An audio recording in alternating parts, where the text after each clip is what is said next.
Why has testosterone been dropping so aggressively over the last couple of decades? When you're in your 40s, your testosterone is about what your dad's would have been in his 60s. There's a bunch of different chemicals that we call estrogenic. These chemicals are in our food, they're in our water, they're in our cosmetics, body wash, soap. You were able to more than double your testosterone level. What were you doing? Yeah, so all right, guys, bang, bang. I've got Dr. Huntsman here with me. I want to talk to you because the testosterone level in America and really around the world has been dropping at an alarming rate. And there's a lot of debate as to why it's happening. Can it stop dropping? Can we actually reverse it? And there's a macro conversation around society's testosterone level, the average testosterone level dropping, but there's also what you can do on an individual level. And so maybe a great place to start is just like, why has testosterone been dropping so aggressively over the last couple of decades? Yeah, so it seems like what we're finding, they've done studies, is we're dropping about 1% per year on average. And so what that means is, when you're in your 40s, your testosterone is about what your dad's would have been in his 60s or what your grandpa's would have been in his 60s or 70s. I think the biggest reason comes down to mainly two things. Insulin resistance, which is a growing epidemic. It's the most common condition that people suffer from in the world. And then the estrogenic chemicals that are in our food. And so it boils down to basically we're getting poisoned every day by all these chemicals, and our nutrition is just not what it used to be. We're eating way more sugar, way more processed food, all the seed oils that we can get into, but it's lifestyle factors that are driving this down. So what is insulin resistance? Let's start there. Yeah. You're saying that's one of these two factors. What exactly does that mean? So insulin resistance, I define it with two things. They have to be in a state where their body, it doesn't have to be every cell in the body, but some of the cells of their body are not responding normally to the hormone insulin. And insulin is what dictates what our body does with sugar. Insulin's the hormone where it'll tell our body, hey, put sugar here, put sugar there. And then the second point for insulin resistance would be that they have too much insulin. So we call them hyperinsulinemia, just meaning their body is producing way too much of it. And this is what, if you've ever been told you're pre-diabetic or you hear those types of terms, pre-diabetes is insulin resistance. Insulin resistance will be going on for 10 to 15 years even before someone gets diagnosed as a diabetic. And what are the tests that somebody would take to know whether they're insulin resistant or not? There's two tests, and it's pretty simple. It's a simple blood draw. You would take a fasting insulin, and that number will range anywhere from, it depends on the lab, but 3 to 23. I want to see people under 7. Okay. And on a fasting insulin. So you'd go in, you haven't eaten breakfast, they draw your blood. The other test that you can do, and it's a bit more involved, but it's a better test, would be what they call glucose tolerance test, but you take it with insulin as well. So what you do is you go in, they take your blood, then you drink what's basically the equivalent of a couple Cokes. It's 75 grams of glucose. And then every half hour or hour, depending on the lab, they'll take your blood again. And they're seeing how is your body responding to that glucose. Interesting.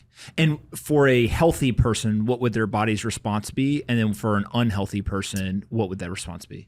Yeah, so for a healthy person, their number, I would want to see after a meal, on a glucose test, it's different. But after a meal, typically your insulin will triple. So if you're starting at 5, and we triple to 15, great. Then we're just gonna go right back down. But some people, I ran a lady's blood the other day, and she's starting at 27.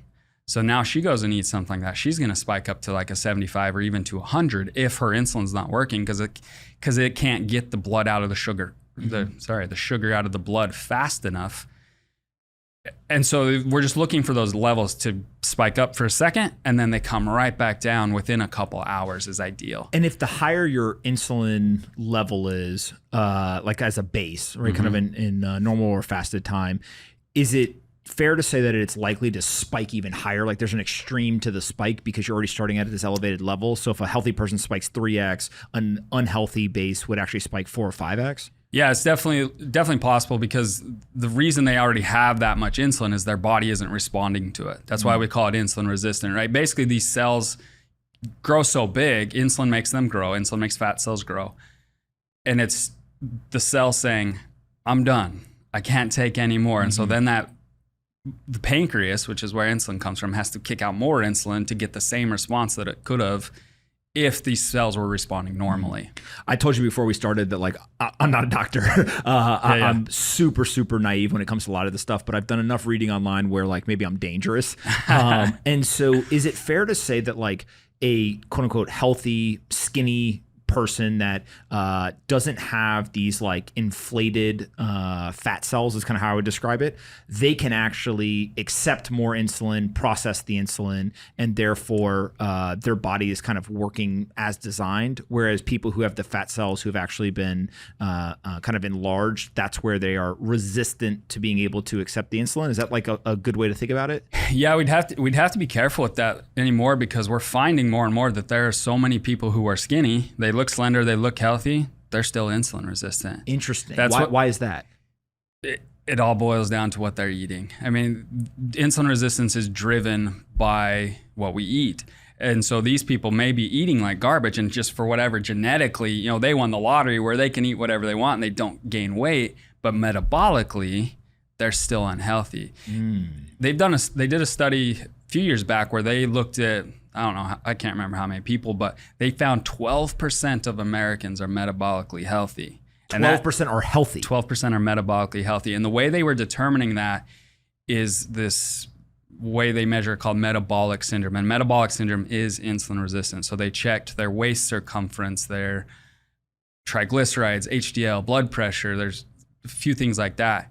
12% of people were healthy in every category, and that was it. And that includes obese people and, you know, skinny people. Yeah. Is it, if it's possible for a skinny person to be metabolically unhealthy, is it possible for a person that is above kind of the average weight to be metabolically healthy?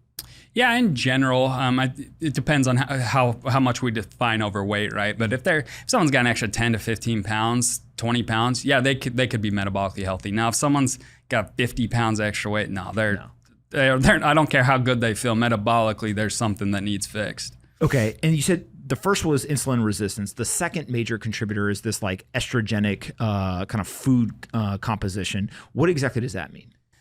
So there's a bunch of different chemicals that we call estrogenic. Estrogenic means when it gets into the body, it's going to act like estrogen. So our cells have these little like receptors that just can take on different hormones, take on different substances, right? And kind of turns them on. Some of these chemicals will get in there and they turn on our estrogen receptors. Now, how this plays in the context of testosterone would be, now as a man, I have a lot more estrogen activity than I normally should, which will suppress testosterone, right? Because the more estrogen in my body, the more my body is told don't produce testosterone generally. Essentially, yeah. The body is just in a state of higher estrogen. So the brain thinks, oh, I don't need to produce testosterone right now, because estrogen is converted from testosterone everywhere. All estrogen was testosterone first.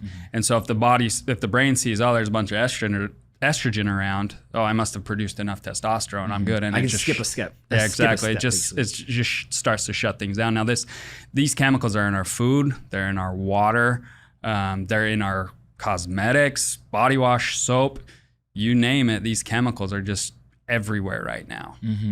And why is that? Is this the food companies that are putting it in there? Is it just like a natural byproduct of them trying to, I don't know, refrigeration or the way that we filter water, or like it's not like things that are actually made to enhance your desire for the food? Like how much on the spectrum of conspiracy theory maybe do you think like the actual increase in estrogen in food is?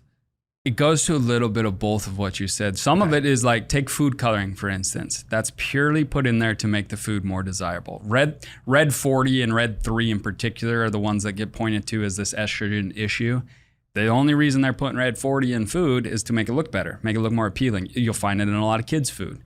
Like my wife bought some Lucky Charms the other day, and I looked at the ingredients. I said, that's got red 40 in that. We're not eating that. Not that we eat a ton of cereal anyway, but the other side of it is like plastics. So they use these ingredients in plastics that for whatever reason, either they're cheaper or they make the plastic a little better, like BPA or phthalates are the two most common. And they just leach into the water. They absorb through our skin if we're putting them on our skin, things like that. So some of it is just cost, I'm sure. A lot of these ingredients are cheaper. And a lot of these ingredients have been banned in other countries. You look at the EU and even China, places like that, they have banned a lot of these things. In America, we're not big on banning things, and I'm for that generally, but some of these chemicals we just shouldn't be using. Yeah. The one example I always use, almost every single one of my friends has some story where they went to a European country at some point in their life. They ate like absolute nonsense. They ate the pastries, they ate all the bread, they like everything that you're not supposed to eat, right? And they came back and somehow they still weighed the same or less. Yep. And some people it's because they don't ever move and they were walking a lot or something. Right. But there's many people who are like, I measure, like I took the same number of steps in Europe as I did in America. How can I eat so poorly? But really it boils down to, from my understanding, it's just like they use better ingredients. And so, yes, maybe you're eating more carbohydrates or breads or whatever. It's just nowhere near what's actually put in the food in America. Yeah, well, and a big part too is the sugar.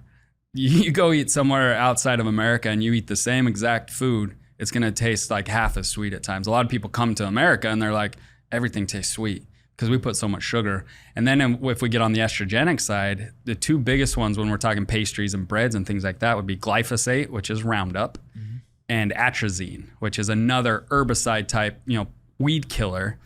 Atrazine is banned in almost every other country. We use it by far the most. We use 80 million pounds of it a year in America, mostly on corn. The next closest country I think uses 200,000 pounds, and that's Brazil. Wow. Yeah. Like it's unbelievable. The EU has banned atrazine, China has banned atrazine, and it is highly estrogenic, meaning it gets into the body and activates those estrogen receptors. And so if you're eating corn, they spray it on soy as well. If you're eating either of those, you're getting atrazine, unless you're eating organic. And then glyphosate, which is Roundup, that's the one a lot of people have heard of because of Monsanto and the lawsuits against them over this chemical. It's not estrogenic per se, but it damages the testicles in men. They've tested this in rats. They can't really run these tests in humans because it's not ethical. But so you get these two chemicals. The glyphosate's mainly on our wheat, but also in the corn, and then atrazine. And basically, anytime you eat some grains, you're getting bombarded with these chemicals. What does it do to the testicles? So they've shown in rat studies with glyphosate that it damages what are called the Leydig cells or Leydig cells. Those are the cells that produce testosterone. That's just one of the things that glyphosate does. Glyphosate has been tied to cancer. It's been tied to leaky gut, which is one that you hear more and more about, where just gut dysfunction basically. And that's why there's multiple class action lawsuits against Monsanto right now over Roundup. And that's one where that's one that really bothers me, that they use it a lot, because a lot of times they are spraying it on the wheat or corn, not necessarily because of the weeds, but their crops will ripen faster when they spray it with Roundup. So then they get their crops quicker. Higher yield. Higher yield, exactly. Yeah. And why do you think America hasn't banned this stuff? Is it just there's large corporations, they're making more money because of higher yields, they have less loss because of weeds and things like that, and so it's like a pure, we use this because people make more money, or are there other reasons? I think it's a mix. I think there's definitely big food is very powerful, and big food is really linked to big pharma. Not to get too conspiracy, but they're very linked. Their lobbying power is very strong. I also think part of it is in America we're not big on banning things. That's kind of we kind of like to take the government out of things. At least I do. I like to keep the government out of my stuff, and so I think that's a big part of it too. Is we just don't look at it. But I think the biggest problem is the FDA. They move so slowly at anything. Atrazine we've known is a problem for a while. They spent 5 years doing a study of how much atrazine is in our food and our water. It's what's turning the frogs female. When you hear it, Alex Jones and those saying they're turning the frogs gay. Well, it's not really, but frogs are being turned infertile by atrazine. What is happening there? I don't know. I've seen the headlines and I was like, okay, whatever, right? But I don't know the exact mechanism on how it damages frogs, but I do know that atrazine is being shown over and over again to make frogs infertile, make fish infertile. And again, we can't really study it in humans, but it's not that big of a leap to say maybe it's doing damage to us as well. The amount that it takes to harm frogs is something around 200 units in the water. Our regulations from the FDA allow 3,000 units in our water. And so we can have 10 times as much, they say is safe. In the EU, 0 is allowed in the water. You know, places like that. So I think a big part is the FDA just dragging their feet and not doing their job. Yeah. With water specifically, what is like the best practices, right? So don't drink tap water is like, I think generally something that people now are starting to kind of wake up to. It's important to call out that there's places in America that, you know, Jackson, Mississippi, right? I think Flint, Michigan had a huge issue as well, where like literally the water looks like it's a third world country, right? So like those are the extremes, outliers. And I think everyone kind of understands we should immediately address those. And like, if you live in America and don't have clean drinking water, like that's bullshit, right? And we should solve those problems. But what you're talking about is not the extremes. You're talking about like literally pick any city in America, and if I go to the faucet and I take tap water, it has these elevated levels of various chemicals that are in it. Is it simple as like I put my water into like a Brita filter thing that I store in my refrigerator? Or like what should people be doing? Yeah, filtering is key. I mean, that's bare minimum what someone should be doing. Get a Brita filter, get one of those that you put on your tap. Now, they're not the best filters out there. That's why they cost, you know, they're fairly expensive, which is great too for someone who needs that. Everywhere you are, our water has contaminants in it, right? There's no very little pure clean water anymore. Now, if you live in somewhere that's a high ag place like Texas or, you know, some places in the Midwest, you're going to have a lot more of these type of chemicals in your water. But somewhere like here, like, you know, down here in Florida, I know you've got high levels of estrogen in your water, just straight estrogen. Oh, great. It's turning you more feminine, just from birth control. Women are taking birth control. They go to the bathroom. The filtration process that the cities do does not pull out what the chemical called EE2. That is birth control. And so, but a charcoal filter, like a Brita, will do that. It will pull it out. So that's, in my house, I have an under-the-counter 2-stage filter, costs like $200. And that's all we drink, that's all we cook with. I'll wash dishes with the regular tap water, but for drinking water, we filter everything. And my kids know that. We've just trained them where there's some in the fridge, they can grab some or they get it out of the tap. And we live in an area where we're considered to have some of the cleanest water in the country. Out in Wyoming where I live, I'm still filtering everything because I just don't want any of that stuff. And how big of an improvement do you think it actually does to the water, right? Like, I'm assuming you can't get to perfect, but it's a pretty big leap by just simply filtering? Yeah, the only way you're going to get like the purest, cleanest water you could get would be through distillation. You get a distiller. They're fairly expensive. They're kind of a pain in the butt. But if you want pure, clean water that's going to have everything out of it, get a water distilling station. How much do they cost? You know, an on-the-counter one for, you know, that'll make about a gallon at a time, you're about $500-600. You can get them cheaper on Amazon or somewhere like that, but they're out of China, and I don't really trust the components.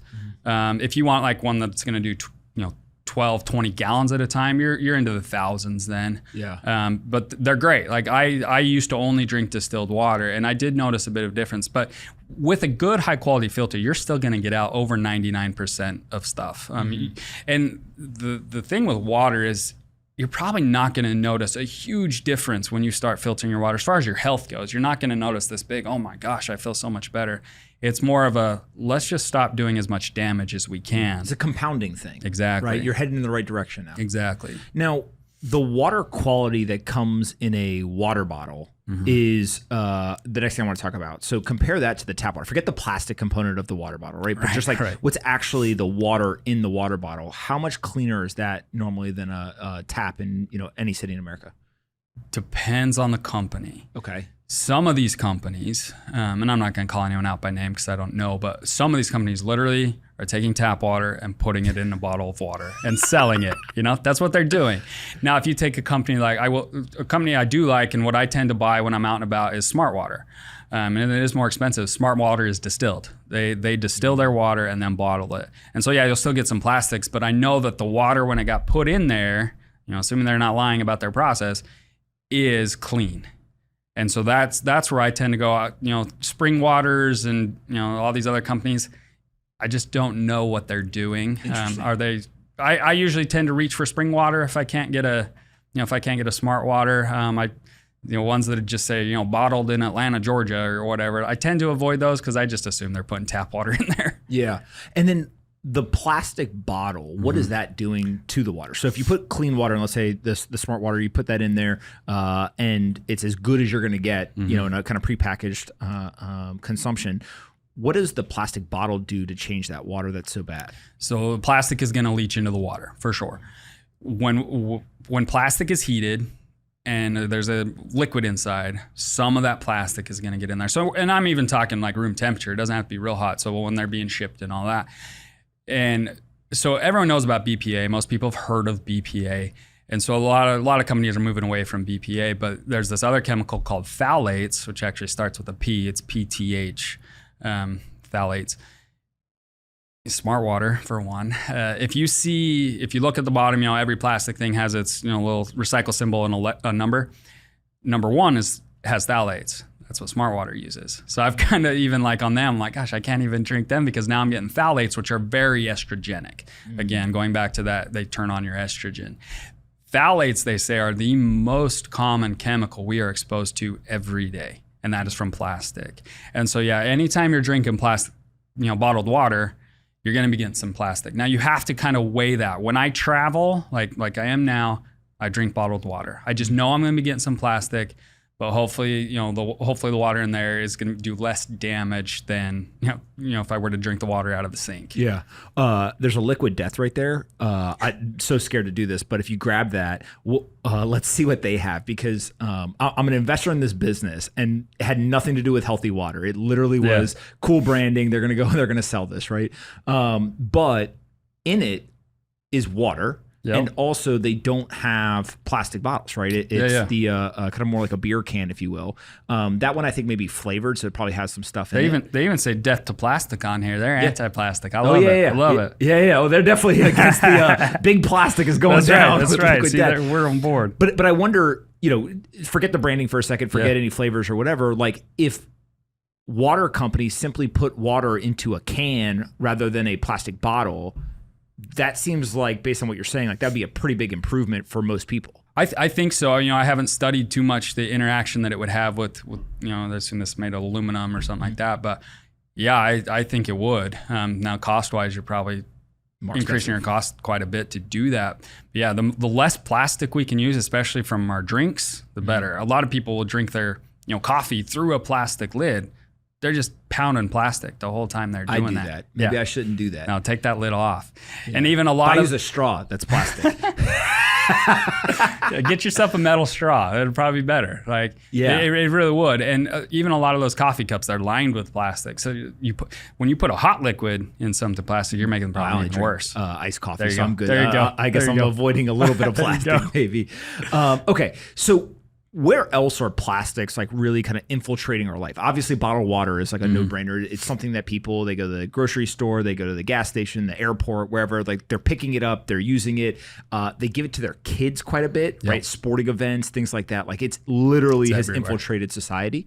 Are there other big areas where you try to avoid interacting with plastics? Hey guys, what's going on? I hope that you're enjoying this conversation. But I wanted to interrupt for a quick second and tell you about a brand new conference that I'm hosting on March 4th at the Miami Beach Convention Center. The event is called LYCEUM Miami, and tickets are completely free for anyone who wants to come. I'm bringing together many of the most popular guests from the podcast over the last couple of years. Some of the guest speakers that we've already announced are people like Vivek Ramaswamy from Strive Asset Management, or Delian and Mike Solana from Founders Fund, Chris Williamson from the Modern Wisdom podcast, Cody Sanchez from Contrarian Thinking, and billionaire Christian Augermeyer, among many others. I've got a number of amazing surprise guests as well, some that you definitely will not expect, and others that come from walks of life that you will be scratching your head as to how I even got them to show up. But come check out LYCEUM Miami on March 4th. The LYCEUM was a public gym in Athens, Greece, where people used to come together, talk about ideas, and debate topics that were important to society. I want to meet people in person, in real life, once again, after 3 years of a hiatus from real life events. And so I'm hosting the event. And as I mentioned, anyone from anywhere can come to this event completely for free. All you need to do is go to lyceummiami.com and you'll be able to pick up a free general admission ticket. make sure you claim your ticket in order to get in through the doors. LYCEUM Miami is going to be a great time, so come check it out. Come hang out with me, many of the popular guests from the podcast, and other like-minded individuals. LYCEUM Miami, March 4th, Miami Beach Convention Center. I hope to see you there.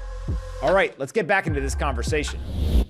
Yeah, it's hard because, like I said, plastic is so pervasive. There's some companies that do make chicken, and they will inject these brines or something like that into the chicken before they sell it. A lot of times those brines will have phthalates in them, not just contamination from the syringe. There's literally that ingredient is in what they're injecting.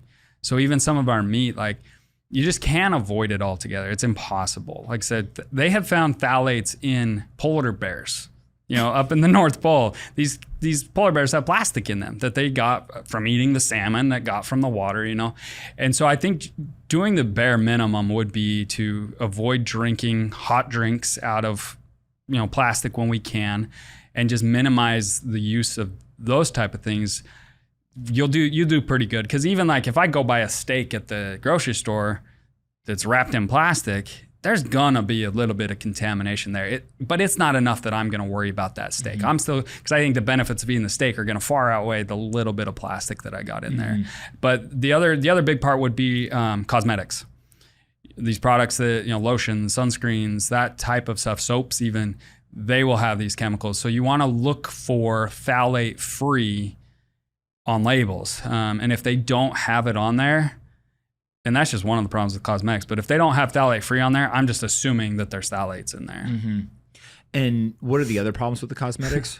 And I actually saw a graphic where I think it had a woman, and it was like, women are being bombarded by all these chemicals, and it was going through, nighttime skin routine, makeup, perfume. Like it had kind of like the average American woman. Here's all the different things, and they were trying to basically compare it to decades ago. Some of this was still there, but some of it wasn't. And so, what else are things to be concerned about from a cosmetic standpoint? That would be the parabens, is what they're called. And more companies are figuring this out. You will see paraben free on a lot. Parabens are used to, and phthalates both, are used to kind of help carry fragrances. So if you're using something that has a fragrance in it and it doesn't say paraben free or phthalate free, you just assume it's in there. Because sometimes they're hard to spot on the label. Like, I can't even remember all the different scientific names they put on these things to try to hide them. So yeah, parabens, again, they're another one. They promote the estrogen, which in women is a huge problem for breast cancer. Breast cancer is very much an estrogen-driven cancer. And I'm not going to say that that's why we see rises in these things, but it's not helping for sure. And so, yeah, if you're really looking at cosmetics, you want to avoid ones that don't say paraben free on them if they have a fragrance. And then another one that some people are going to hate to hear is lavender. What's going on with lavender? It has been shown to promote estrogen, just like these other ones. So lavender in particular, they've looked at it with like young boys, even their mom puts the lavender lotion on or whatever. Lavender's everywhere, right? Everyone likes to smell lavender. And these boys will start to get what we call gynecomastia, where they basically start to grow breasts in these 12-year-old boys. Really? And they have linked that to lavender. Yeah, and so I personally, as a man, I avoid anything with lavender in it. And even lavender essential oil. I don't think the essential oil is as bad as some of this, but I just don't even want to risk it. I'm just gonna stay away from it. So when it comes to lotions and I guess shampoos and soaps and like all this stuff, do you just try to go for scent free, or what do you try to optimize for? I'm lucky enough where I live, there's a company that makes soaps, makes things like that. So I'm mainly avoiding lavender. And then with them, I know they're making it from goat milk, and I know they're just using a few other essential oils that I'm not worried about. So I use that. That's what I have switched to using. What is the name? Do you remember? Salt River Soap Works. They're out in Star Valley, Wyoming, where I live. And so that's one avenue you could take is going that route. I also don't use a lot of cosmetics. I really, my wife hates when I say this, I don't wash my hair. My hair doesn't need washed. It's not getting dirty. Now, if I go work out, maybe, but even then I just rinse it out and clean it out and I'm good to go. And so even on, my body, I don't use a ton of cosmetics. I think we use way too much. Like you said, when people lather stuff on. Yeah. over I've never and been over. someone who does that. I actually, I've told a story before. I think I was like 27, 28 years old. I was talking to my wife and she was like, where's your face wash stuff? And I was like, I've never washed my face before. She's like, what do you mean? And I was like, well, the most I had done at that point in my life was like the bar of soap Right. in the shower and like whatever, I got some dirt. And it blew me away in terms of how much people put on the face. Now, face wash, I'm sure, is not nearly as bad as if you're going and sticking on, a pound of makeup every day. Right. But is there things that you can do? For example, I know that there's been this huge rise in what I'll call men's skincare. So obviously, traditionally and kind of as a generalization, women have really, really been focused on taking care of their skin. Men, probably not as much. Kind of, I was like the quintessential example. But there has been this rise now of nighttime skin routines or like lotions to put on your face, for the day or whatever. Is that all kind of just nonsense, or there maybe like healthy versions of it? What do you think? Well, you can say it's nonsense if you think it's nonsense. Well, it depends on what your goal is, right? If your goal is to make your skin look more like a woman, then okay. And I say that because not in a bad way, right? If someone wants their skin to look like that, great, you do you. But these chemicals that are going to be in there are literally turning men more feminine. That's not me saying that. That's scientific journals saying that. So I think the less we're putting on, the better, because skin will readily absorb these chemicals. And so I'm like you. I've never washed my face. Granted, I didn't suffer with acne like my wife did her whole life, but I think if she had used less of those things, I think her acne would have been better than it was. When I was in 7th grade, I had really bad acne. Yeah. Like there was like a 6-month period. It was horrible, right? And it's like there's like a confidence component to it that you're just like, get this shit off my face, right? Whatever. It's brutal. And I remember that I went with my mother, and there's these like pads that you could get. You could do it, and it actually would like burn a little bit, right? Because you're putting this stuff on there or whatever. And I remember thinking to myself, like, thankfully after 6 months or whatever, I was able to not have to do it anymore. But there's people who've been doing that for years, right? Even into kind of their 20s or 30s, they use that, and I can't imagine that those chemicals are good for you. No, right? No, definitely not good for you. Now, might they help the acne, and that has some benefit for sure. When I work with some of these kids that have acne, it's terrible. Like it destroys their confidence, destroys their ability to talk to people. But yeah, to do that for decades, I can't imagine that's doing anything good in the body. Yeah. What about like colognes and perfumes? Do you wear any? Are there concerns around them? Yeah, there are. I haven't worn a cologne since I got married because I didn't feel like I needed to anymore, right? So I haven't worn cologne. Maybe my wife would say otherwise, but I haven't worn cologne in probably 10 years. But again, it's got a fragrance in it. It's being carried by a phthalate most likely. And so, again, you're spraying. If you're just spraying it on your clothes, you're probably not getting too much. So if you're someone that wants to wear some cologne or something or some perfume, I would say spray it on your clothes. Don't spray it on your skin would be my recommendation. Yeah. I mean, and maybe that's kind of like the middle ground, right? Yep. Is people are like, hey, I don't want to smell like shit, but I also don't want to be basically killing myself, right?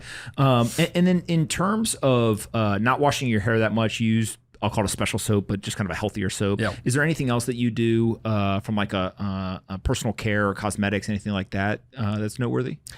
No, I mean, for me, thankfully, I've been blessed with pretty good skin and that kind of stuff. I got some Latin American heritage. And so I personally haven't had to do much other than that. And my skin's, everything stays pretty healthy. Yeah. The reason why I originally found you on the internet was you had this thread and you were talking about how at the age of 24, you had a very low testosterone level and you were able to increase your testosterone as you got older. Yep. Help me understand, like, what is the average testosterone level of somebody in America, or like what should it be? And then like what's a low range and a high range, just so we can start to understand like how you move these numbers. Yeah, so we'll talk about it in terms of total testosterone, since that's what most people know. It's not the best measure. I prefer a free testosterone measure, and we can get into that too. But for total testosterone, like I said, at 25 years old, I was about 250 nanograms per deciliter. That's really low. That would be considered hypogonadism. What is that? Meaning your testicles are not working like they're supposed to. Like literally, you're not producing nearly as much testosterone as you should.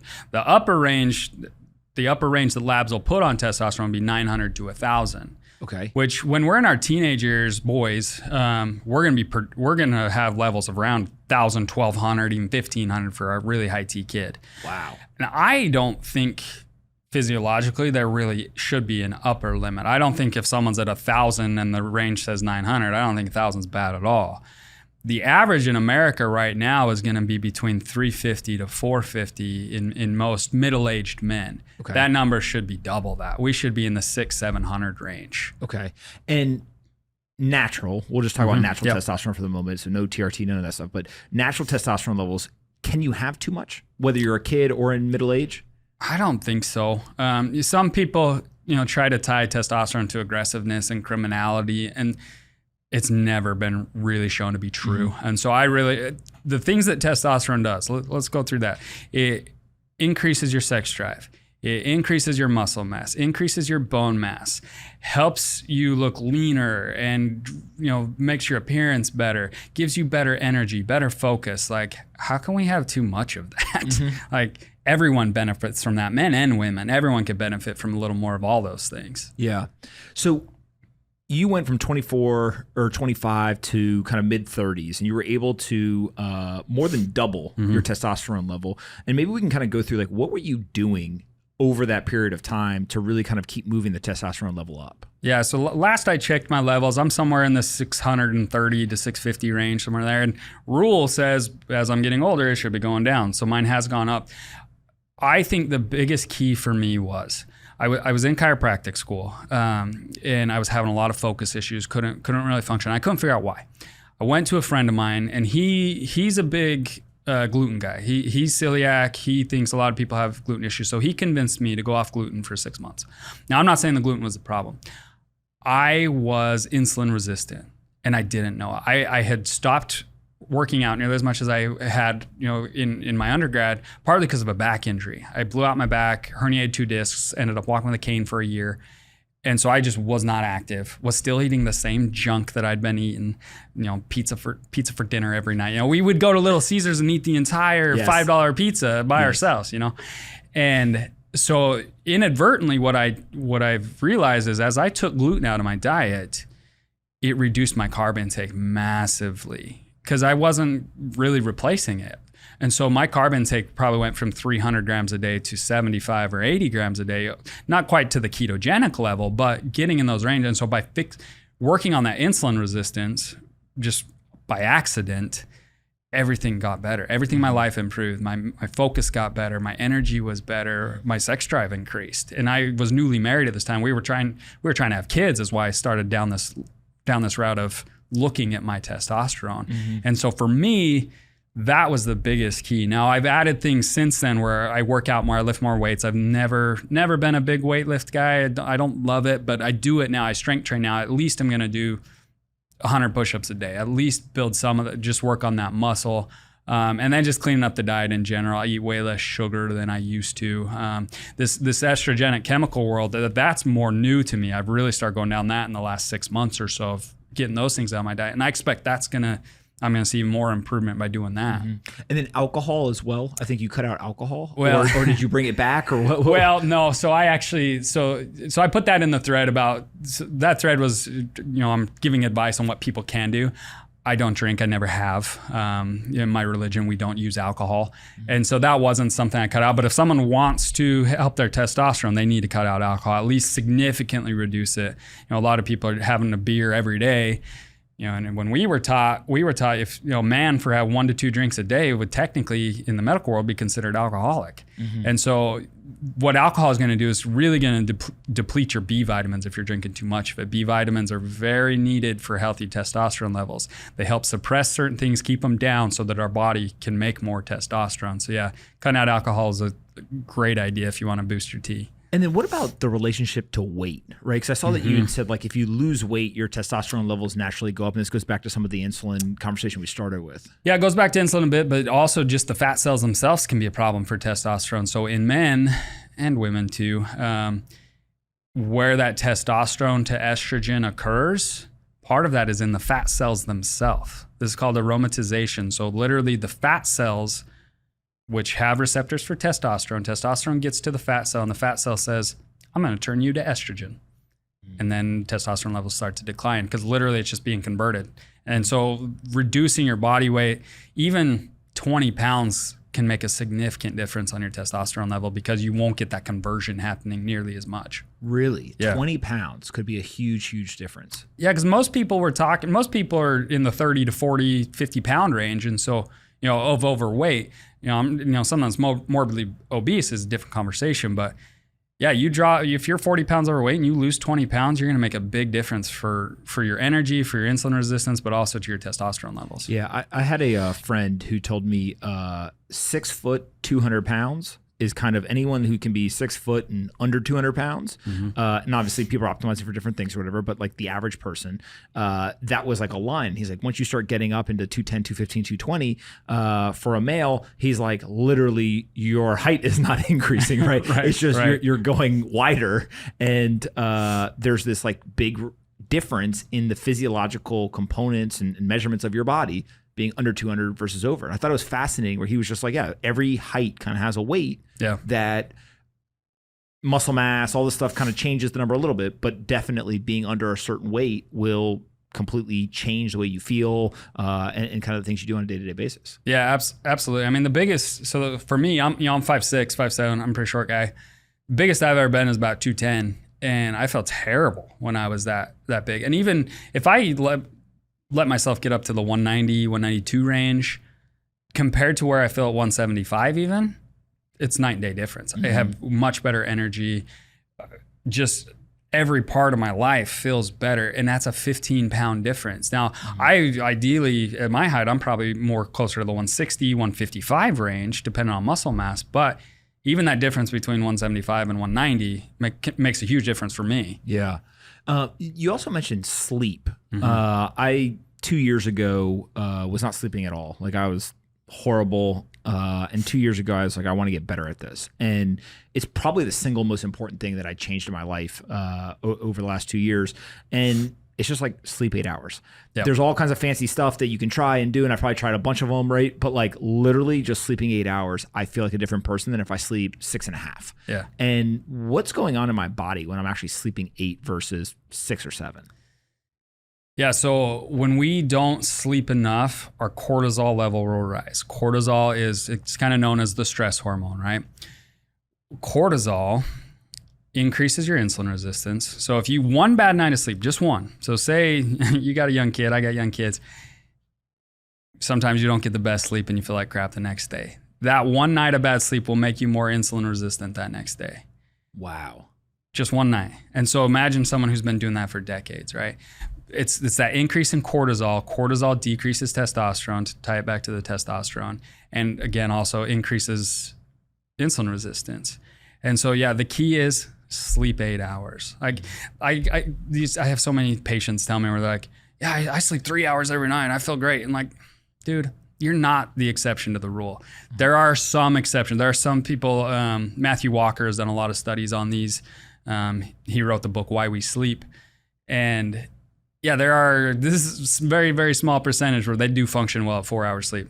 99.99% of us, we need 8 hours of sleep every night. And that's, like you said, that's the easiest thing people can do to make themselves feel better. Yeah.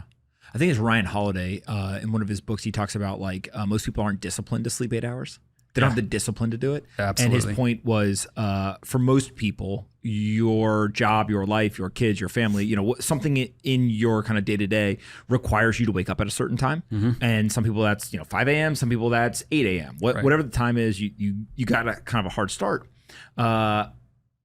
And so the discipline is actually not when you wake up, it's when you go to sleep. When you go to bed. And we are programmed as a society to stay up later, TV and phones and dinners and like all these type of things.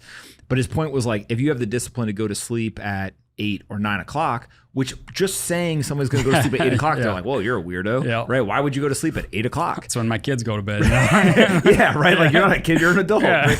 But like having the discipline to go to sleep at an earlier time actually will increase the odds you get 8 or more hours of sleep. And then that allows you to wake up the next day, you have more energy. Like it is this kind of circular thing, but it's hard. It's really hard for the is. average adult in America to go to sleep at even 9 o'clock. Well, and these problems kind of compound on themselves too, because if you're not sleeping well, or if you're not sleeping enough, say you're going to bed at midnight and you gotta get up at 5, then you're having all those issues from the sleep. But also when we get more insulin resistant, when we get more of these type of things, well, one of the symptoms or one of the things that insulin resistance can cause is sleep issues. So now you're compounding the issue by not sleeping, and then you're getting more unhealthy. So then you can't sleep. So yeah, I tell people, schedule when you go to bed. Mm-hmm. Don't schedule when you wake up. I mean, you need to know when you need to wake up. I got to get up at 6:30 every day. So I need to know I got to be in bed by 9:30 or 10, because for me, I'm one, it takes me a little bit to fall asleep. It takes me a little bit to wind down. I need to give myself a window of probably 9 hours, counting that, half hour is going to take me to fall asleep. Mm-hmm. And so you really need to plan it. And I get caught in it too. My kids go to bed at 8. I'm like, okay, now I can, do some stuff. Now I'm free. 12:30, 1 a.m. rolls around. I'm like, oh gosh, I got to get up at 7. And now I know the next day I'm not going to be at my best. I try to do those on, when I have a day off. And so it's not as big a deal, but I shouldn't do it. Physiologically, I'd be better. I need 8 hours every night. Yeah. Regardless. The two things I notice related to sleep outside of like mood and all that type of stuff is one, if I don't sleep a lot, I eat like an absolute animal the next day. Yeah. And so there's got to be some relationship. Maybe you kind of understand the science. Mm-hmm. And then the second thing is I always say that there's like people who step on scales, and then people who, like, when you wake up in the morning and you go to brush your teeth and you just like look in the mirror, you pretty much know I'm getting bigger or I'm getting smaller, right? Like whether you want to admit it to yourself or not, like, And one of the things I've noticed over the years is, like, if I sleep 8 or more, and especially if it's 8.5 or 9 hours, you feel and psychologically have convinced yourself that you're actually slimmer. Like your body almost feels like it is processing food, or I don't know exactly what it is, but like it feels like this is more in tune with like the way my body wants to be than if you sleep 6 hours and you kind of wake up and you feel like shit and then you eat horribly. Like it kind of compounds on itself. Yeah, and that's not just a mental thing. There is a physiologic answer to that. Interesting. To both of them. So those cravings you talked about, right? I'm gonna eat like garbage the next day. That's cortisol. Cortisol increases our cravings for sugar and that type of stuff. So when you get a bad night's sleep, your cortisol is going to be elevated the next day. And it's a compounding problem, because now you're more insulin resistant because you had a bad night's sleep. Now you're going to eat a bunch of sugar. Your blood sugar is going to go up. You're going to get more insulin resistant that day. Now, I'm not saying one bad night's sleep is going to make someone insulin resistant forever, but the other part, on the slimmer part, sleep plays a huge role. If someone wants to lose weight, they need to be sleeping 8 hours every night. Why is that? Again, cortisol. Cortisol, another effect of it, will make you retain water. And so some of that is the body shedding water, but yeah, you want to shed that water. Your body shouldn't hold on to it. And so cortisol plays a big role in managing our weight as well. That interplay between it and insulin is huge. Mm-hmm. Do you have any sort of like nighttime routine to increase the odds that you're going to sleep well? I got 4 kids. There ain't no routine. No, for me, I really don't. No, I've ruined myself in some ways. I can't fall asleep if I'm not listening to something.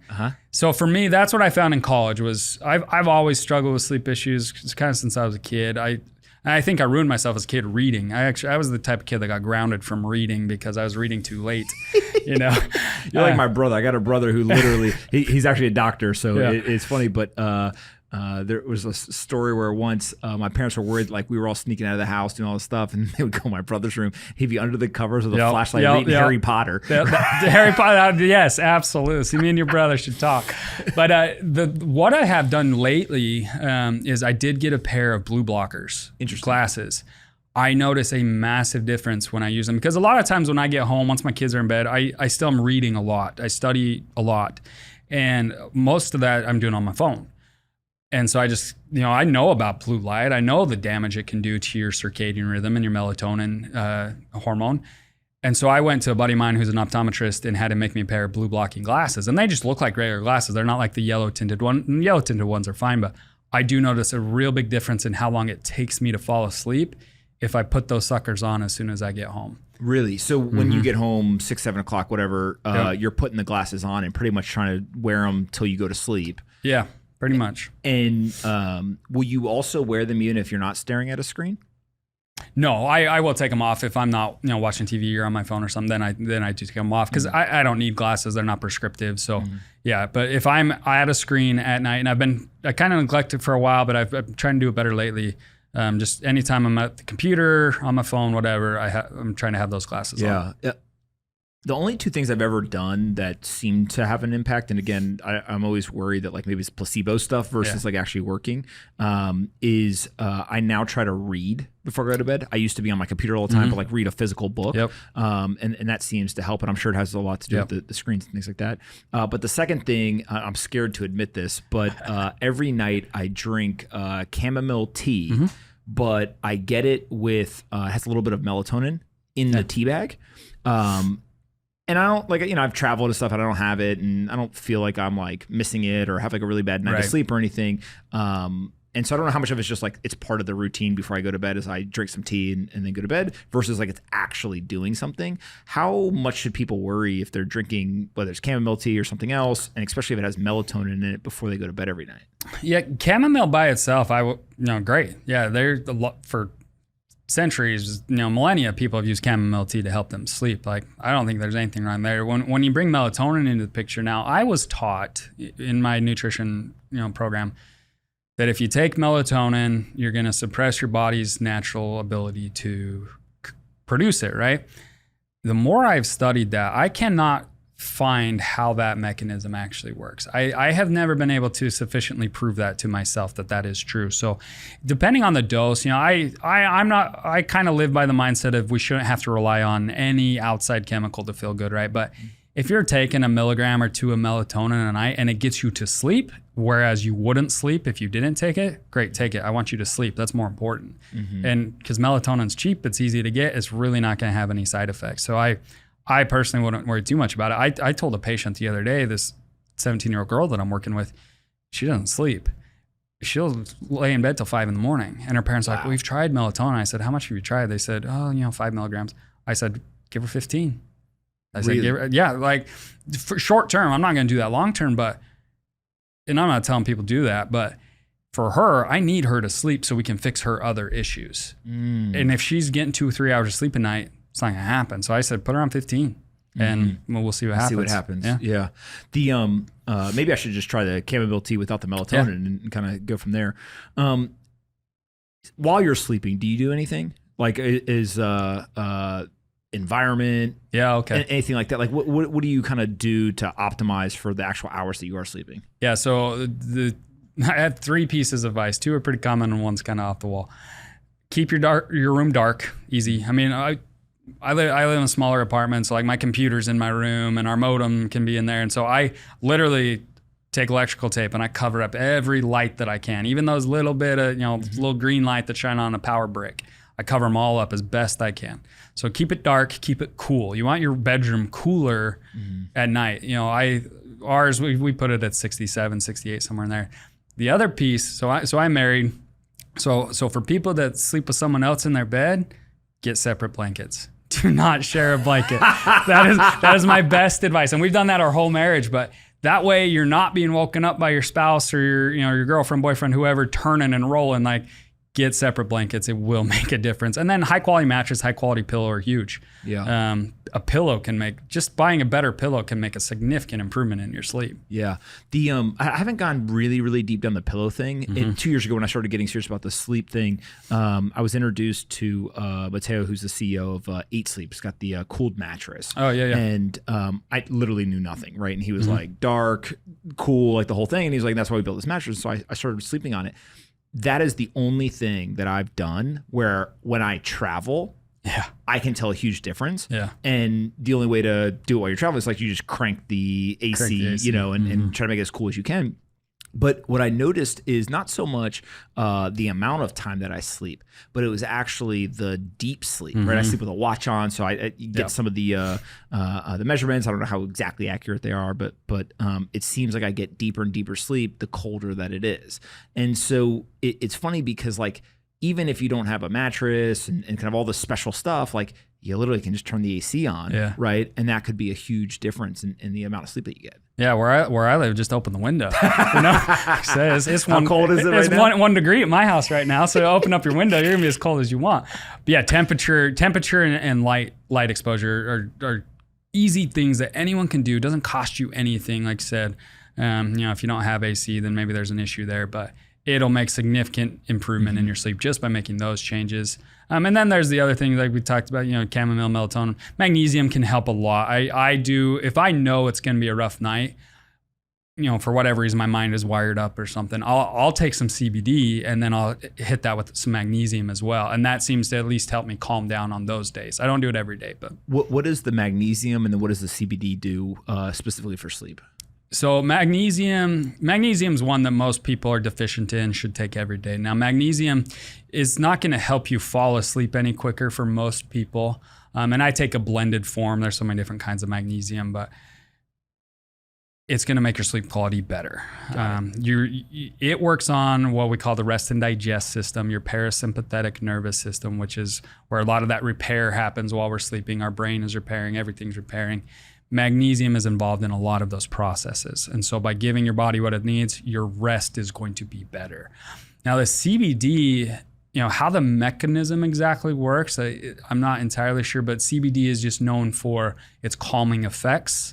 And so I'll usually, I'll take a 25 milligrams of that or something.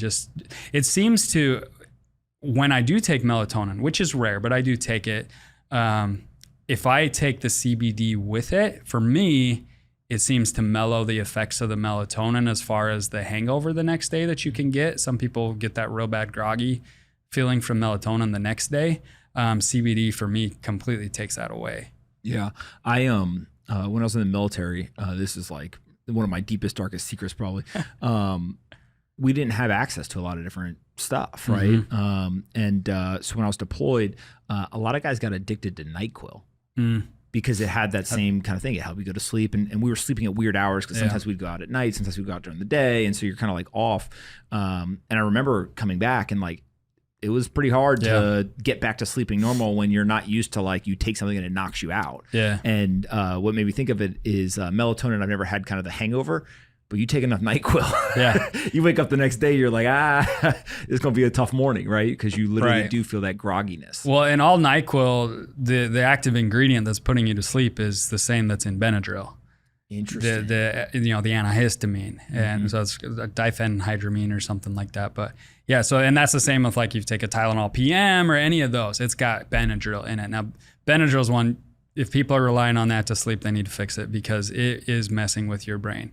Yeah. Long-term use of that kind of stuff has been tied to Alzheimer's and dementias and things like that. So yeah, if you're relying on NyQuil or something like that, talk to someone that can help you fix your sleep. I used it for like a year probably. Yeah. Yeah. And it was a thing where once you got back kind of to like a normal schedule and all that, it wasn't easy to get off, but it definitely was like, hey, you probably don't need NyQuil to go to sleep every night. Yeah. Another thing that you've mentioned is zinc.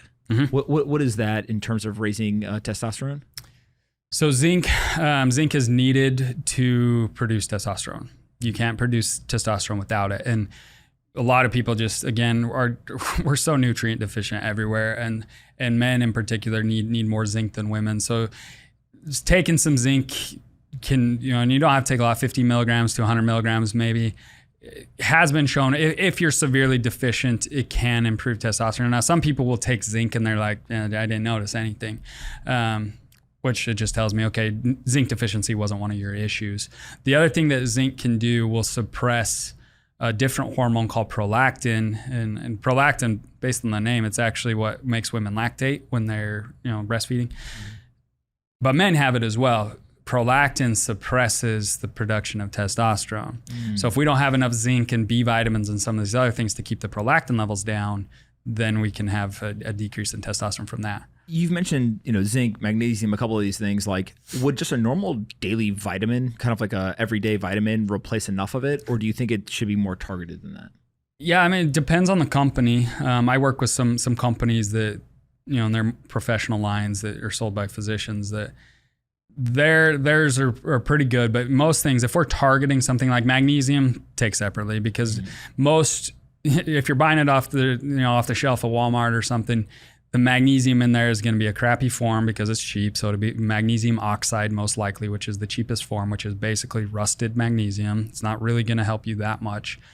And so for most things, I don't personally take a multivitamin. I think most people don't. I don't think it's a bad thing to do. I don't think you necessarily need to. But if you're targeting magnesium, zinc, vitamin D, things like that, just take them on their own separately. Mm-hmm. And then vitamin D is another thing that you've mentioned before in terms of helping to raise testosterone. Yeah. Vitamin D again vitamin D is an interesting vitamin, right? We call it a vitamin. It's really acts more like a hormone in the body. Interesting. It's even, it's got that, if you look at the actual name, it ends in that OL letters, which means it comes from a cholesterol. It's synthesized that way. And most people, I think the numbers on vitamin D is something like 75-80% are deficient. And it's involved in so many processes in the body. Now, how it helps with testosterone is, again, it's kind of a building block for some of the things we need to make testosterone. So having our vitamin D levels optimal is just going to make that production happen quicker. And now, for someone like me, I got some vitamin D on my walk over here this morning because it's sunny here. Where I live, it might be sunny, but we ain't going for a walk outside in the winter, And so that's it. Where I live, I take about 5,000 units a day of vitamin D in the winter. In the summer, I don't take as much because I'm out fishing or I'm out doing what I do in the summer. And so I try to build up my stores in the summer quite a lot and spend it. And it doesn't take long, 15, 20 minutes a day out in the sun with your skin exposed, not putting on sunscreens, which sunscreens are a whole different ballgame, whole different route we could go down, but you'll produce enough vitamin D that you're good for a while. And if you do that all summer, even where I live, you're going to have pretty good amounts stored up. Vitamin D gets stored in the body. It's stored in fat cells. And so you'll be pretty good. But, living in Miami, if you spend enough time outside, you probably don't need to supplement much with vitamin D. Yeah, you'd probably be good. Yeah. Yeah. And is that what people who live in sunny areas, like literally you can just go outside, and if you're outside for 30 minutes to an hour, you should be good on vitamin D? Yeah. Yeah. As long as you're not, like I said, as long as you're not covering yourself up with sunscreen while you do it, because sunscreen is going to block the UV rays. Our skin converts things to vitamin D from the activation of the sun. And so if you're blocking that sun, then you're not going to be producing the vitamin D. One of the things when I moved from New York to Miami that I noticed is, and it sounds stupid, but like I became happier. And some of it was like the seasonal depression stuff. Like I never really believed in that. And then like I just went back to New York and I was like, oh shit, man. Different area, right? But also I think a lot of it was just like pure sunlight. Right. And again, I don't know what the science exactly is, but like you feel if you can go outside and there's sun for whatever reason, maybe it's just me personally, like people are different, but you definitely feel happier. And I'm wondering if there is science behind that. A big part is vitamin D. I lived in the Northwest for a while. I went to school out in Portland. So we were out in the Northwest for 4 or 5 years, and seasonal affective disorder is huge out there. Now in Portland, it starts raining in, end of October, early November, and it doesn't stop, and you don't see the sun until like May. It can be brutal. You can literally go weeks without seeing the sun. Now, at least where I live right now, it's cold, but we get sunlight. And so those depressive disorders are huge up in the Northwest, and a big part, the biggest evidence points towards vitamin D levels. Taking it in a pill form or liquid form is not ideal. But if it's better than not getting any at all. And so that's why I supplement it myself. What about stress? Reducing stress can drastically increase testosterone levels as well? That goes to the cortisol conversation. Yeah. So when you are stressed out, when you're not sleeping well, all those things that increase our cortisol, cortisol actively suppresses testosterone. And so if your cortisol is high, your testosterone is going to go down. And then again, if cortisol is high, insulin resistance is going up. So it's that cortisol testosterone balance that you're trying to find. And so, reducing your stress is huge. And that's easier said than done for some people. If your job is the biggest stressor in your life, not everyone can just quit their job. And I've had conversations like that with patients, but again, the best way you're going to reduce your stress is sleeping. Yeah. The maybe like the extreme example of like a Warren Buffett who sits and I think he says to read 500 pages a day, right? And like got a pretty stress-free life if that's the type of stuff you're doing versus, you can imagine like the most stressful job in the world. How much of it is a Warren Buffett where, he's doing it every single day and it's like pretty low stress versus the compounding effects of like high stress every day? Like, is there a balance where maybe you don't want like zero stress and it's actually healthy to have some stress sometimes, but on the balance, you want to have like a lower stress life? Or like, how do you think about that? Hey guys, I hope that you're enjoying this conversation. As you probably realize, we don't run any ads on this show. That's right. All the other podcasts, all the other YouTube shows that you watch, they have advertisers. We don't have any direct relationships with advertisers, and we simply create this because we enjoy doing it. Now that we do that though, we have a team. And if you'd like to support us, one way you can do that is to go subscribe to the Pomp letter. It's a daily letter that I write to about 235,000 people about my personal opinion on financial markets, business, technology, and Bitcoin. Just go to pompletter.com and you can sign up there. I'd love to have you join us, and it's a great, easy way to support the work that the team and I are doing on a daily basis. All right, let's get back into this conversation. Well, if you're offering me Warren Buffett's life, I think I'll take it most days. But yeah, I think the lower stress, the better. But some people thrive on stress too, right? You get these high, just active individuals that they need that to mentally they need it. Now maybe physiologically it's doing some things, but yeah, I think finding that balance of where you're pushing yourself and increasing that stress, but we need to increase our stress tolerance, right? So the stress tolerance would just mean that you can handle more of it and not crash because of it. And that goes to just finding these balances. The other thing in talking in the testosterone conversation is that the more testosterone you have, the better you can do in those situations, because it's literally having some effects on the brain, on the amygdala. The amygdala is where like our fear center is and things like that. It makes you want to push and want to drive if you have more testosterone. So then you are going to work better in those high stress situations. There's something else that you talked about, and I'm going to butcher how I pronounce this, but it's Ashwagandha? Ashwagandha. Ashwagandha. Right, so there you go. And what you said about this was actually pretty surprising. It can increase testosterone by like 20%. It can increase sperm count by like 170%. Like, these are like big numbers. What is that? So ashwagandha is an herb. It's been used in, I think it comes out of India, somewhere back, that area. It's been used for, millennia by people over there for all kinds of ailments. But what they found is the way that it helps testosterone and sperm count in particular is it has a protective effect for the testicles, actually. Testicles are where these are made. And it does that through an antioxidant effect. So it's reducing the amount of what we call oxidative stress in the testicles and everywhere in the body. But ashwagandha is probably the most studied herbal type thing on testosterone. They've done many, many studies, and generally the studies are favorable. That particular study I cited, again, showed 20% improvement in those men. And they were testing lower testosterone men, right? And so someone, someone that's got optimal levels already or in 500-600 range, they're probably not going to notice a 20% increase, but they'll have some increase from ashwagandha for sure. And what form do most people take that? Is capsules. That like a capsule? Capsules. You can take ashwagandha tea, I think. I don't know if it tastes like hay or what, but most of the time it's going to be capsules. And things like this, and maybe even some of the other vitamins, when people hear that it increases your testosterone level, they think, well, if I take it, does it almost have like a caffeinated effect where it'll make me it'd be harder to go to sleep, and therefore I shouldn't take it at night and I should take these in the morning, or does it not really matter? It shouldn't, because it's not having an immediate effect. Like, someone's gonna have to take ashwagandha even for a few weeks probably before they're gonna notice a difference. Or, Tanga Ali is another one you hear a lot about, and it can boost testosterone quite a bit, but it shouldn't have that type of effect. Okay. What about caffeine's impact on testosterone? Is it something that helps or something that hurts it?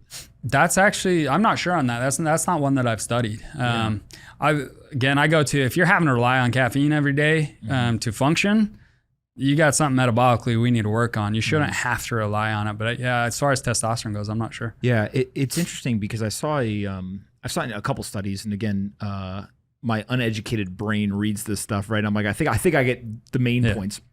But one of the things that they're now claiming is that actually drinking a certain amount of caffeine, usually through coffee, 2 cups or so, can help elong your life. And so it's from like a longevity standpoint, which, okay, if you're optimizing for that, that's great. But I also do wonder then, when you introduce it, especially if you drink a lot of coffee, right, what are you doing to the physiological components of your body, which then potentially changes your cortisol levels or these other things that then can like have the knock-on effects.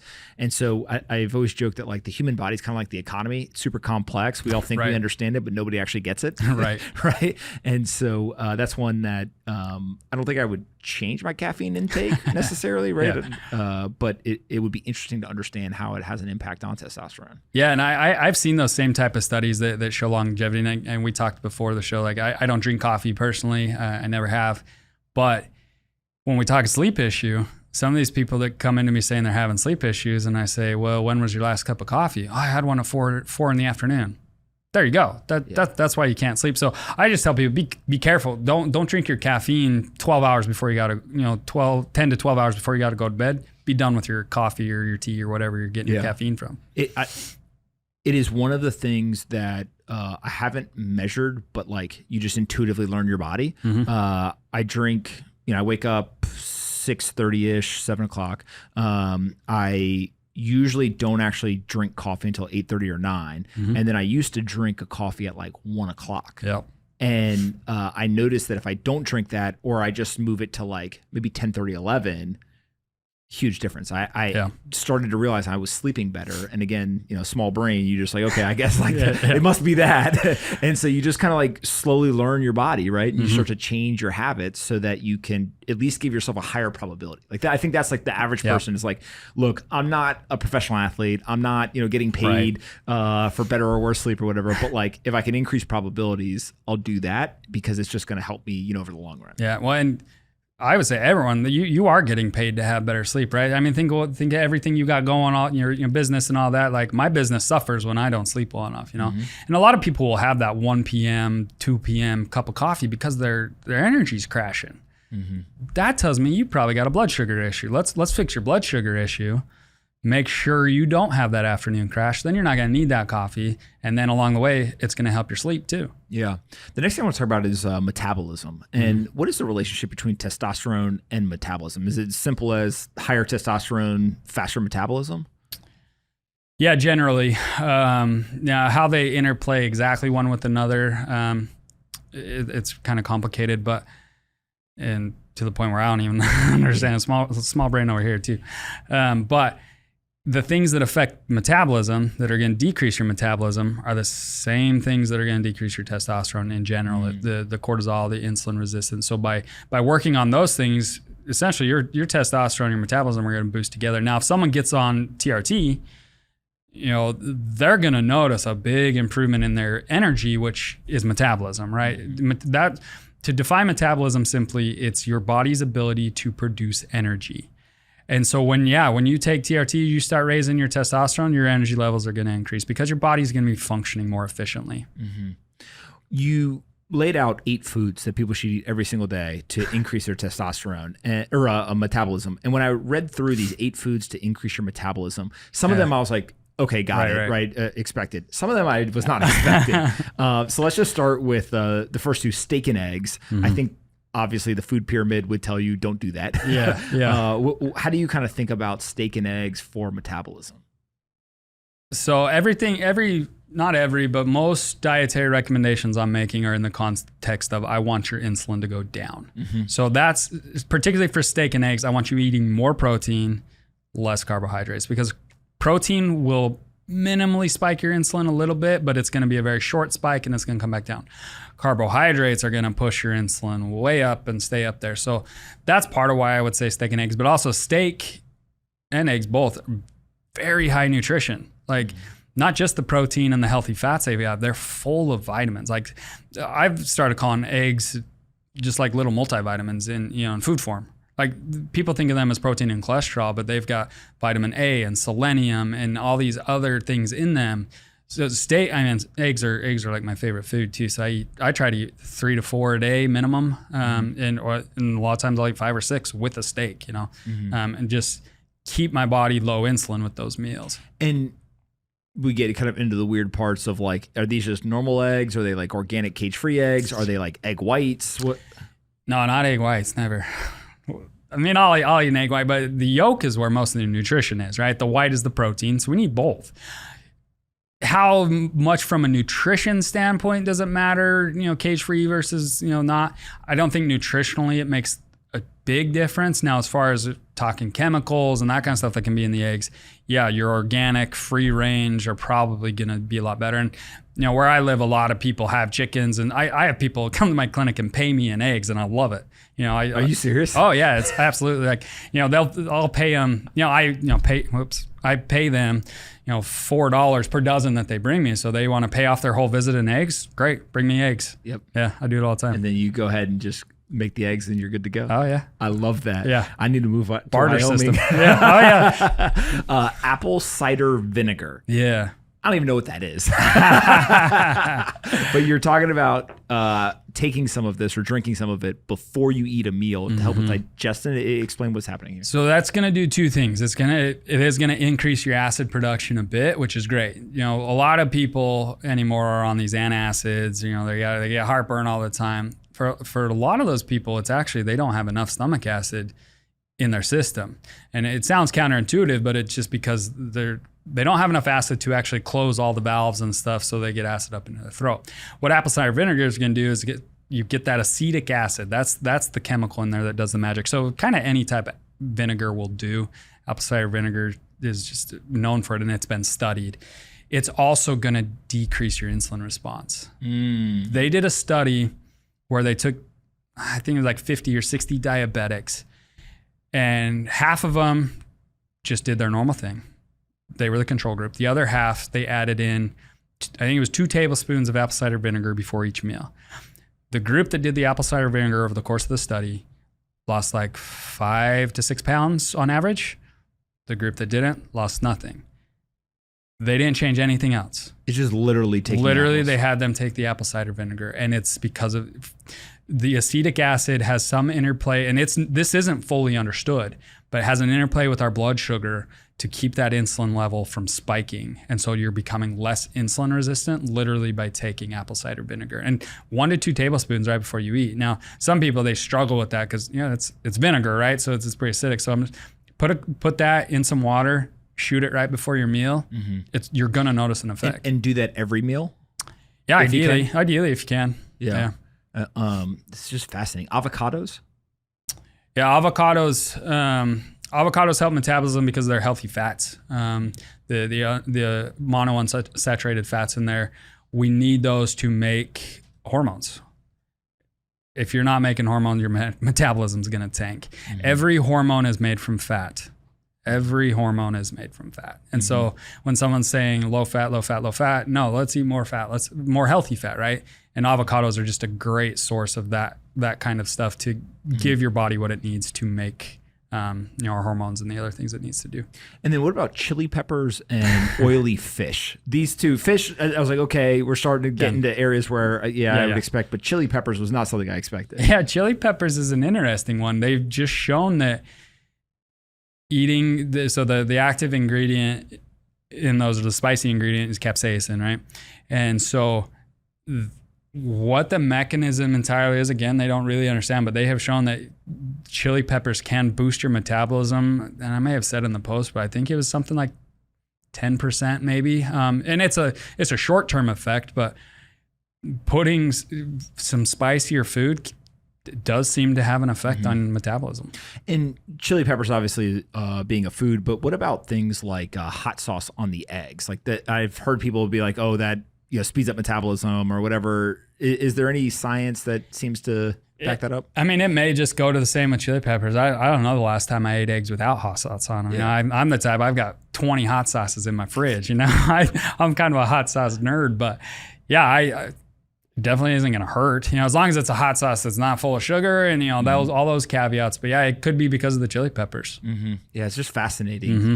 One of the things as I've learned more and more about kind of the science and biology and a lot of like the diet and workout stuff and everything is the military actually has a lot of this stuff like kind of built in. You'd be very hard to walk into any chow hall on any military base and not see people eating eggs, like pouring hot sauce on them. And I used to always think it's because there wasn't a lot of condiments available. Right. Maybe there's some more science. Yeah, there you go. There you go. And then the last one is ginger, which I've never really heard anyone talk about. What's going on with ginger? Ginger's doing a couple things. Ginger is an antioxidant. It's also going to help. Ginger is very soothing to the gut. So if there's some gut issues, it's going to help with that. And then I think ginger kind of works on that a little bit of the same principles as chili peppers. It's a very warming, root. It's got kind of those same bioactive chemicals that are just going to speed things up a bit and just get things going. And we've talked a lot about like raising testosterone, increasing metabolism. Naturally, when people start to hear this stuff, I think there's been this explosion of interest in like, well, why don't I just artificially supplement my testosterone? And from my understanding, there's pills you can take. There's things like TRT. There's all sorts of human growth hormone, whatever. How do you just like, if you were just starting out trying to understand what even the options were, like what does that spectrum look like? Yeah, so most testosterone boosters that you hear about on the radio or you see on a late night commercial, those are garbage, man. Most of those aren't going to be doing much. So as far as like actually replacing, now some of the supplements that we've talked about with the Tangad Ali and Ashwagandha and even Fedosia agresta, some of those actually do have some benefit. But if someone's looking down the testosterone route, I mean, the only one that's really going to get those big improvements as far as if we're talking the pharmaceutical side of things is going to be the TRT. Now, I always encourage people to go down the natural route first. Let's work on your nutrition. Let's work on your exercise and try to boost it these, more natural ways.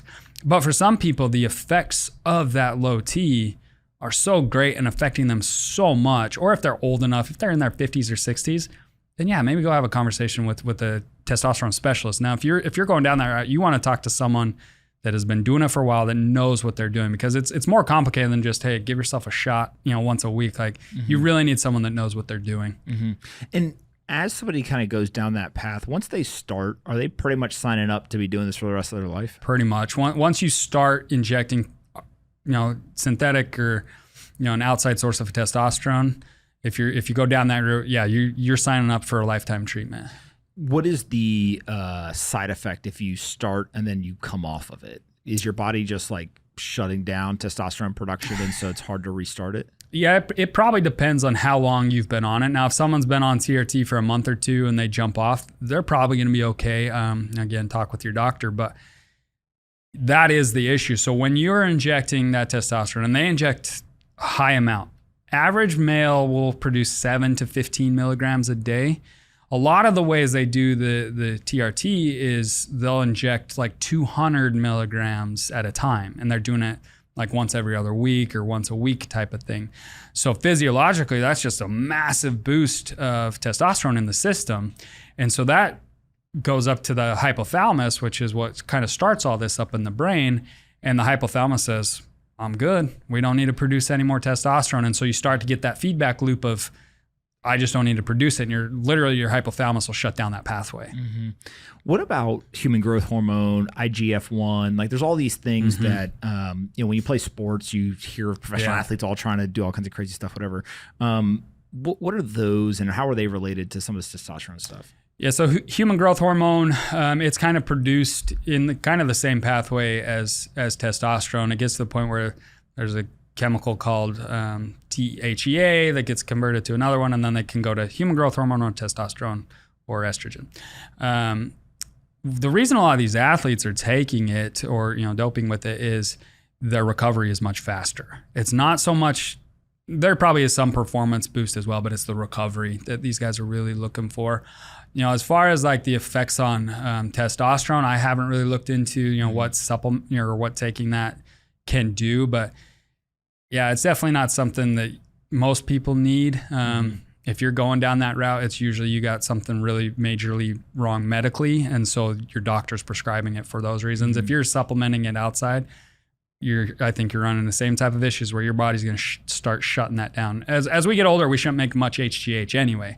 Most of our HGH is made during puberty and when we're really growing, and so doing that synthetically, the brain's just going to start shutting things down that I don't think we want. TRT, I don't think is necessarily directly connected, but there's a lot of guys who maybe they never talk about it, but like they're bodybuilders or whatever, and they take a lot of steroids. And you just kind of look at something you're like, all right, that's probably not physically possible without some supplementation. And we've seen as a number of these guys have died in their late 40s, early 50s, just earlier than you would normally expect, and definitely than the average life expectancy. What is the understood kind of impact of any of these synthetic things on like longevity? I'm not sure how much we really know. A lot of these things are newer, right? But TRT actually, if it's done right, can improve longevity. Interesting. Because they're getting themselves, as long as it's done right and under the guidance of a doctor, they're getting their levels to a better physiologic space, so their body's working better, their metabolism's working better, all those things. Bone mass increase, muscle mass actually, and like muscle strength can be a predictor of longevity. Now these bodybuilders, man, they are so metabolically unhealthy, most of them, that I wonder, I don't know how much is the steroids versus how much is the fact that you're at a 2% body weight. Human body is not made to be at a 2% body weight, right? And so the things they are doing to look like they do, I think play a massive role as well. They're just wrecking their hormones by doing all that. A lot of those guys, they get to the point where they can't produce like any of their hormones anymore because they've been so low fat and low calorie and all that they do for so long that it just completely wrecks them. Yeah. It is this kind of crazy thing of like the extremes may not be the best thing. What is your like daily diet? Right. You mentioned steak and eggs and some of this stuff. Are you like just, Sean Baker literally eats one steak and like, that's it. I love talking to him because he was just like, no, literally like salt on the steak and I drink water and that's it. What can be more simple, right? I mean, like literally I was like, I'm envious of that. But what is kind of your daily look like? And especially because you're what I would consider like more like a normal citizen where you have 4 young kids, you're have your practice, right? Like you've got all this stuff going on. So it's not like you can just say, hey, I'm gonna eat one meal a day and it's this one thing, right? You also have to almost like deal with feeding your kids and all that. Like, what does that look like? Yeah, one part of it for me too is I love to cook. Cooking is one of my main hobbies. Most days I'm skipping breakfast. I tend to fast. People call it like an 18-6 fast. I don't really focus on it, but I wake up and I feel good. I don't feel a need to eat. For lunch, I'm eating something high protein. I try to get 50 grams of protein at lunch, 70 if I can. And that's coming from chicken, beef, pork, whatever. I'm not too picky on that. And I don't tend to eat any carbs with lunch. If I am going to have some carbs, that's going to be with dinner. And even lately, a lot of times, I just feel better when I don't eat a lot of carbohydrates. The way I'm built, I am very prone to insulin resistance. My whole family, we struggle with it.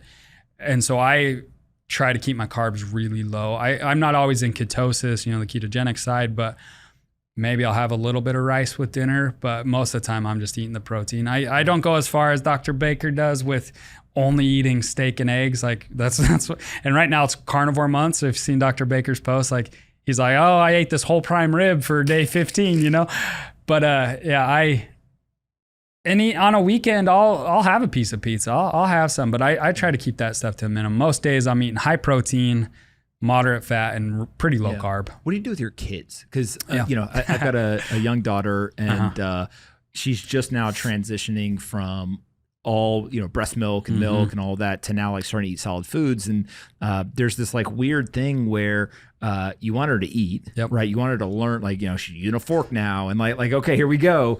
But also you're like, hey, I don't want to just give her a bunch of like high sugar foods, right? That seem to be kind of the standards. Like, how do you think about that? And especially because you have some kids that are a little bit older, as kids, and then you've got some that are still very young. Yeah, so my kids are probably a little different than they grew up with me, as their dad. So we start them from a young age. I mean, the first food that my kids are given is egg yolk. When we're starting to transition to more real food, I give them egg yolk and maybe mash it up with some sweet potato, something like that. So I start him right away. But my boy, my oldest, he's 7. He's getting to be more like dad, where we'll be eating, I'll make some curry or something. And so there'll be some rice and he'll just say, can I just have the chicken? And I just say, sure. Yeah, go for it. Like, I don't care. But yeah, we try to just, for my kids, we don't have a lot of junk in the house. There's usually a bag of cereal or a box of cereal. But my kids don't eat it every day. My kids they do pancakes quite often. And we're trying to make those higher protein pancakes where ideally there's maybe a whole egg per pancake type of thing. And so we try to mitigate that. And kids can get away with, eating more carbs and stuff. But yeah, the big thing is just avoiding the junk with my kids. We don't have candy in the house. We have ice cream only for a special thing. If it's my wife's birthday was a couple days ago, we had some ice cream, but it's just finding that balance, right? I don't want to be the one who's like, my kids never touch sugar ever, because I think there's a place to have a treat every once in a while. But yeah, for the most part, my kids know the rule at my house is not you have to eat your vegetables. The rule at my house, you got to eat your meat. Once you eat your meat, you can be done. If you want to be done and you ate enough meat, great. And I portion there. I give them about what I think they need, and a lot of times I'll ask for more. If they don't, great. They still got enough. Like, yeah. I mean, I'm not as far as some guys on the anti-vegetable route, but I don't eat vegetables very often. I don't make them very often, mostly because I don't like them. But I don't think it's bad to eat them. But in our house, we don't eat a lot. What is the anti-vegetable argument? A lot of it on those guys would be some of the chemicals in the vegetables, the oxalates, the phytic acid, just the chemicals that the plants have for protection, lectins, gluten, some of that stuff, right? And there can be some people who are real sensitive to oxalates. For instance, oxalates you're going to find in like spinach and kale and more your leafy greens. But if someone wants to eat those, that's easily mitigated. Steam your spinach, the oxalates are going to break down. So that's the biggest argument that people have. I do tend to think that fruit is less harmful in general. Again, I'm not saying vegetables are harmful, but fruit isn't going to have as much of those chemicals. But you add in the fact that our fruit has been so manipulated to be so high sugar, now you have a little bit of issue there. But if someone's eating fruit, vegetables, and meat, I think they're going to be pretty dang healthy. One of my biggest conclusions in talking to a bunch of people with all kind of the different perspectives is like the 0 to 1 improvement is like get off processed food, right? Yes. And get more like natural food. Yep. And then there's tons of variations between meat and vegetarian, fruitarian, whatever. But really getting out of the processed food being the main components of a diet is probably the single most important thing. That's the single best thing that people can do. Just get the junk out. I would say get the junk out, increase your protein is where you're going to find the best bang for your buck. You'll probably get 80-90% of the improvement you could get just by making those two changes. The last thing I want to talk about is where do you get your information from? Right? One of the things that somebody like me who's more of kind of a layman trying to learn about this stuff, interested in this stuff, not just for myself, my wife, my kid, right, my other family members, is you go on Twitter and it's hard to tell who's real, who's not, right? You go even online and, I was talking to somebody yesterday who swears by a specific diet, and the American Cancer Society literally labels that kind of perspective of the world as quackery. I was like, okay. I'm a chiropractor. I'm used to that term. Yeah. I've heard that one before. Right? So like as you're kind of like looking through all this stuff, how do you maybe like, what are the sources of information that you turn to? And then like when you come across a news source, are there like a framework or some way that you use to evaluate just to again, increase the probability that like what you're reading is actually valuable versus not? Yeah, one rule of thumb is if it's in New York Times or Washington Post or any of those, I think it's probably BS, because a lot of times they're cherry picking these studies that they're quoting. Now, I might see a headline and then I'll go read the study. I have studied enough that I know how to interpret a study, right? So the things I'm looking for when I'm reading those studies is who funded this, number one. A lot of times these